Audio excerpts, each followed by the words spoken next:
Bonjour et bienvenue dans un nouvel épisode de Comics Code, un épisode dans lequel on va passer en revue les nouveautés à paraître en août 2024 chez Panini Comics. Comme d'habitude, si vous remarquez des erreurs, des oublis ou des changements de dernière minute, n'hésitez pas à laisser un mot dans les commentaires, c'est aussi fait pour ça. Et pendant que la plupart des autres éditeurs ne reprendront leurs activités qu'après le 15 août, chez Panini, les hostilités reprennent dès le 7 août, avec au programme ce mois-ci 37 nouveaux titres, dont 22 pour la seule semaine du 7 août. Parmi ces titres, on en trouvera quelques-uns qui étaient initialement annoncés pour juin ou juillet et qui ont connu un certain retard. L'intégrale Untold Tales of Spider-Man 1997, l'intégrale Conan 1982-1983, le Star Wars Deluxe Dr. Aphra, le Star Wars Omnibus Dark Vador et le tome 1 de Phantom Road de Jeff Lemire et Gabriel Walta. Pour ces titres, je vous renvoie aux vidéos de juin et de juillet dans lesquelles j'en parlais. En 100% Marvel, l'événement du mois, c'est la sortie de la nouvelle série Daredevil par Saladin Ahmed et Aaron Kuder. Quoique, précisons tout de suite que sur les 5 épisodes au sommaire, Kuder en dessine seulement 2,5. Il est remplacé par Germán Peralta sur un épisode et par Farid Karami sur le reste, mais graphiquement l'ensemble reste quand même d'une bonne qualité. Côté scénario, je suis beaucoup moins enthousiaste. Matt Murdock a désormais troqué la robe de l'avocat contre la soutane du prêtre et il passe le plus clair de son temps à célébrer la messe et à gérer un orphelinat. Saladin Ahmed prolonge donc les éléments religieux qui étaient déjà très présents dans le run de Chip Zdarsky et il pousse la chose encore plus loin. En ce qui me concerne, voir Daredevil dialoguer avec Dieu ou vaincre des démons en les exorcisant, j'avoue que ça pourrait pas être plus éloigné de ce qui m'intéresse chez ce personnage, et du coup, pour la première fois depuis très longtemps, je pense que je vais faire carrément l'impasse sur cette série Daredevil, ou en tout cas que je me contenterai de la suivre de loin sur Marvel Unlimited. Pour rester 30 secondes sur Daredevil, je signale également la sortie en Marvel Deluxe du deuxième tome du Daredevil de Chip Zdarsky, dont je parlais à l'instant, des épisodes consacrés en bonne partie au personnage d'Elektra, et puis surtout, sortie du deuxième et dernier tome de l'omnibus Daredevil par Mark Waid, dessiné pour l'ensemble par le formidable Chris Samnee.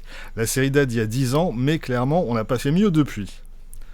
Revenons au 100% Marvel avec un autre premier volume, la nouvelle série Carnage par Torunn Grønbekk et Per Perez. Le personnage renoue avec son côté tueur en série et Per Perez illustre des scènes extrêmement gore. Et tout ça annonce d'ores et déjà un crossover avec Venom qui se prolongera dans un nouvel event, c'est devenu la routine avec ces deux séries. Bref, si vous décidez de lire cette série, il vous faudra également lire la série Venom, dont le tome 5 sort également ce mois-ci, écrit par Al Ewing et Torunn Grønbekk, et dessiné par Ramon Bax, Ken Lashley, Sergio Davila, Cafu et un ou deux autres. Oui, on a quasiment un dessinateur différent à chaque épisode. Autre 100% Marvel qui compte autant de dessinateurs que d'épisodes, le nouveau Spider-Man 2099, toujours écrit par Steve Orlando, dans lequel le personnage affronte quelques adversaires issus des franges les plus horrifiques de l'univers Marvel, Dracula, Werewolf by Night, Man-Thing ou Terror.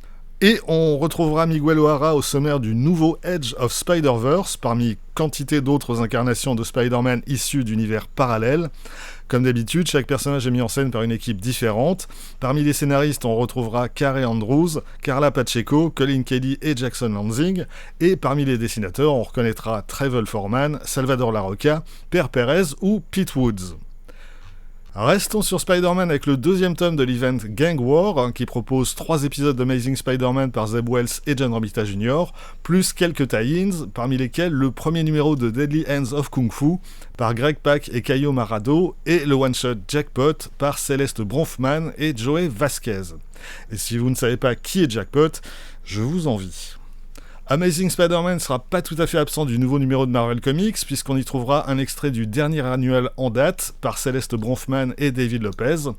Les autres titres habituels de la revue seront également au sommaire, Spider-Boy, Superior Spider-Man, Immortal Thor, Invincible Iron Man, Avengers, ainsi que 2 épisodes d'Avengers Beyond. Terminons les 100% Marvel du mois avec les 2 derniers numéros de Fall of X, qui va se conclure la plupart des séries et mini-séries en cours. La fin est proche, elle débutera le mois prochain dans les pages de Fall of the House of X, Rise of the Powers of Ten. Restons sur les X-Men qui continuent d'être réédités en Marvel Deluxe, avec notamment X-Men Hellfire Gala Immortal, qui propose à son sommaire de l'inédit. Ce qui est quand même un joli doigt d'honneur de la part de Panini à toutes celles et ceux qui achètent mois après mois les revues X. On aura donc au sommaire le Hellfire Gala de 2022, paru dans Destiny of X numéro 7, le one-shot Secret X-Men paru dans Reign of X numéro 22, Amazing Spider-Man numéro 9 par Zeb Wells et Patrick Gleason paru dans Marvel Comics numéro 17, plus 2 récits inédits en France parus aux États-Unis au format numérique par Steve Fox et Alan Robinson. Sorti le même jour du premier tome de X-Men Red par Al Ewing et Stefano Caselli, qui s'intéresse aux mutants installés sur Mars, rebaptisé Arakko, et qui constitue la meilleure série X de cette période avec Immortal X-Men. Sorti enfin en fin de mois du tome 3 de X-Force, toujours écrit par Benjamin Percy, et dessiné par Robert Gill et Christopher Allen. Dernier Marvel de luxe au programme ce mois-ci, le tome 2 de She-Hulk, écrit par Dan Slott et dessiné pour l'essentiel par Rick Burchett, avec Will Conrad et Paul Smith sur les premiers épisodes. Il s'agit de la suite de la série de 2005, inédite en France, et globalement ça reste toujours aussi chouette à lire. La série s'éloigne un peu des prétoires, mais les scénarios de Slott restent fun et inventifs. Il parvient même à relancer la série de manière intéressante à l'occasion de Civil War, et il joue plus que jamais sur la dualité entre les personnalités de She-Hulk et de Jennifer Walters. Et puis, pour les malheureux qui ont lu les Uncanny X-Men de Chuck Austen, c'est dans ces épisodes que l'on saura enfin si, oui ou non, She-Hulk a couché avec le Juggernaut. Du tout bon donc, reste à voir si la traduction sera à la hauteur, ce qui était clairement pas le cas sur le premier volume. En Marvel Must-Have, réédition d'une vieillerie, la guerre Avengers Défenseurs, écrite par Steve Englehart et dessinée par Bob Brown et Sal Buscema. Historiquement, il s'agit du premier crossover Marvel à s'étendre sur plusieurs mois dans les séries Avengers et Defenders. Tout ça date d'il y a plus d'un demi-siècle et présente plus grand intérêt aujourd'hui, l'unique but du scénario étant de faire s'affronter les membres des deux équipes. Plus intéressant, l'autre Marvel Must-Have du mois, X-Men Live Death, qui regroupe les différents épisodes d'Uncanny X-Men dessinés par Barry Windsor Smith. Bon, le tout premier épisode, X-Men 53 de 1969, est parfaitement anecdotique et est signé par un Barry Smith débutant. La suite, en revanche, vaut le coup d'œil, que ce soit les épisodes Live Death 1 et 2, consacrés à Tornade, Uncanny X-Men 205, qui réinvente le personnage de Lady Deathstrike, et le 214, épisode dans lequel Dazzler rejoint officiellement l'équipe. Et, puisque je parlais de Live Death, rappelons que Delcourt a annoncé la sortie prochaine d'Ad Astra in Africa, le récit qui aurait dû constituer la troisième partie de Live Death, mais dont Marvel n'a pas voulu à l'époque. Du côté des intégrales, on trouvera pas mal de choses intéressantes, à commencer par l'intégrale 1981-1983 de Doctor Strange. On arrive à une période qui n'a jamais été traduite en France, écrite par Roger Stern, qui va pousser la série dans une direction assez nouvelle, notamment au cours d'un arc qui va amener le Doctor Strange à voyager dans le temps et à revisiter le passé de l'univers Marvel, en particulier dans un mémorable épisode dans lequel il va taper l'incruste dans Fantastic Four numéro 19, l'épisode dans lequel les Fantastiques affrontaient le pharaon Ramatout. Au dessin, après un dernier épisode signé Gene Colan, Marshall Rogers devient le nouveau dessinateur régulier de la série, avant de céder la place à quelques fill-in artistes au moins aussi bons que lui, Paul Smith, Kevin Nowland, sans oublier Michael Golden qui signe un extraordinaire épisode 55, seul épisode à avoir été publié en France à l'époque chez Comics USA. Bref, une excellente période pour le Docteur dont je conseille vivement la lecture. Sortie également de la première intégrale consacrée à Nova, qui réunit les 18 premiers épisodes de la série, parus entre 1976 et 1978.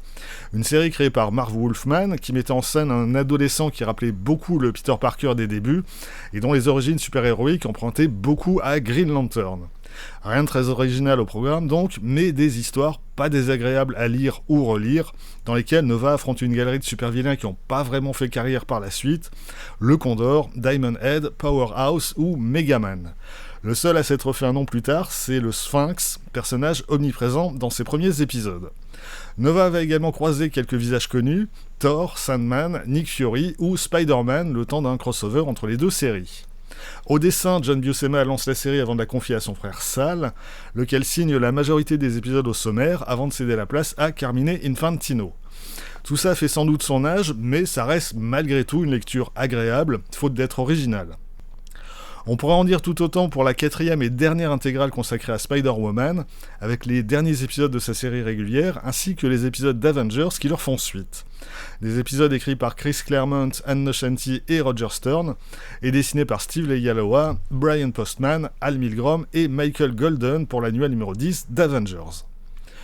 On continue avec la nouvelle intégrale New Mutants et des épisodes datant de 1987-1988, une période de la série plutôt mal aimée qui marque les débuts de Louis Simonson au poste de scénariste et de Brett Blevins au dessin.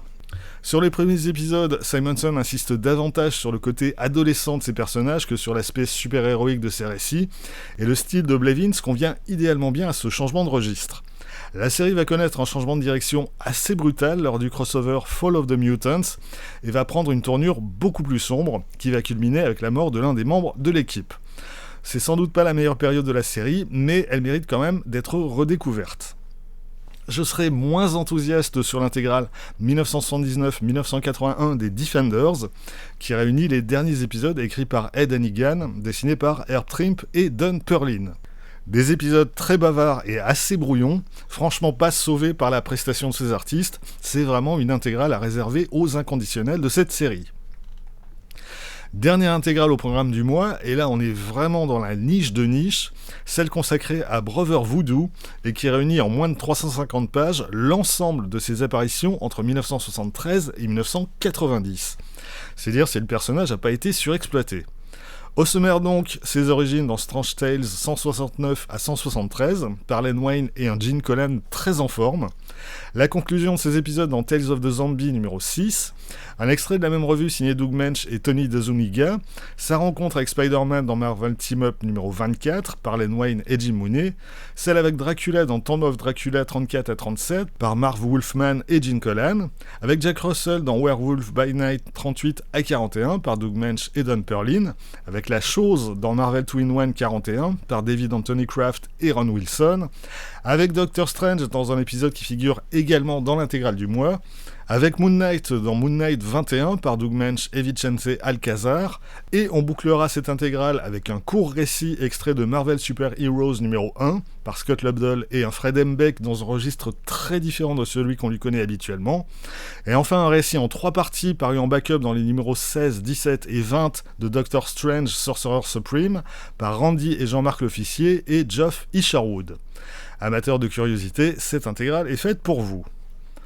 Du côté des omnibus, sorti du 2e tome de Captain America par Ed Brubaker, un petit omnibus de moins de 500 pages qui contient les épisodes 25 à 42 de la série de 2004, une période qui commence par la mort de Captain America et qui se focalise ensuite sur le personnage de Bucky Barnes. J'en dis pas plus pour qui ne connaît pas cette période, qui est l'une des plus mémorables consacrées au personnage, et qui bénéficie en outre côté dessin de la prestation assez impeccable de Steve Epting, Jackson Guice et Luke Ross. Bref, quel que soit le format, ces épisodes sont à lire absolument. Sorti également du 4e et dernier omnibus consacré à Aliens, période Dark Horse, avec des récits initialement parus entre 2012 et 2020. On y trouvera notamment la mini-série Dead Orbit, écrite et dessinée par James Tocco, la maxi-série Defiance, écrite par Brian Wood, Aliens Dust to Dust, écrit et dessiné par Gabriel Hardman, sans oublier l'adaptation du scénario écrit par William Gibson pour Alien 3, par Johnny Christmas et Tamra Bonvillain. Dans le même temps, sortie de la dernière mini-série en date, 5 numéros signés Declan Shalvey et Andrea Brocardo, plus un annual, lui aussi écrit par Shalvey et dessiné par Danny Earls. En kiosque, sorti du 3e numéro des Légendes de Marvel, consacré à l'année 1966, avec au sommaire Amazing Spider-Man 39 et 40, soit les débuts sur la série de John Romita, Tales of Suspense 79 à 81, un combat mémorable entre Captain America et Red Skull, signé Stan Lee et Jack Kirby, Avengers numéro 25 par Stan Lee et Don Heck, dans lequel l'équipe affronte Fatalis, Strange Tales 146, soit la première apparition de l'AIM face à Nick Fury, Fury qu'on retrouve également dans l'épisode 27 de Sergeant Fury and His Howling Commandos, épisode dans lequel il va perdre son œil gauche par Stan Lee et Dick Ayers. Terminons comme toujours par les nouveaux titres Star Wars du mois. Outre les titres en retard que j'ai déjà mentionnés, sortira en 100% Star Wars Dark Droids Epilogue, qui réunit les séries régulières Star Wars, Bounty Hunters, Darth Vader et Dr. Aphra, ainsi que le one-shot Revelations, écrit par Mark Guggenheim et dessiné par une demi-douzaine d'artistes, parmi lesquels Salvador Larroca, Per Perez et Emma Kubert. 100% Star Wars toujours avec Obi-Wan Kenobi, mini-série signée Jody Hauser et le dessinément omniprésent Salvador Larroca, ainsi que La Haute République Phase 3, traduction de la mini-série Shadow of the Starlight, écrite par Charles Soule, et dont chaque épisode est dessiné par un artiste différent.